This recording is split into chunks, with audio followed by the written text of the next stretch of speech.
ஷிகாமாரு இவ்ளோ நேரம் மயங்கின மாதிரி நடிச்சிருக்க.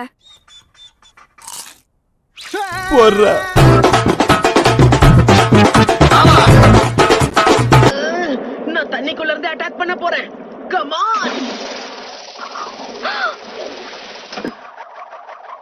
கிருஷ்ணா கிருஷ்ணா கிருஷ்ணா இதுக்குள்ள ஒளிஞ்சிருக்கிற வெறியை இன்னைக்கு எல்லாருக்கும் காட்டுவான்னு நினைக்கிறேன். ஏய் கோ ஷிகாமாரு. வாழ்க்கை நாடகமா என் பொறப்பு போய் கணக்கு. நானும் என் ஷேடவும் விளையாடுறோம். எதனால நீ இப்படி அமைதி நின்னுட்டு இருக்க? நினைக்கிறேன் அவனுக்கு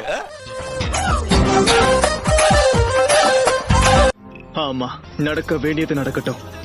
எது இது டீம் ஒர்க்கா? இது சூசைடுன்னு தான் சொல்லணும். என்ன விட்டுருங்க.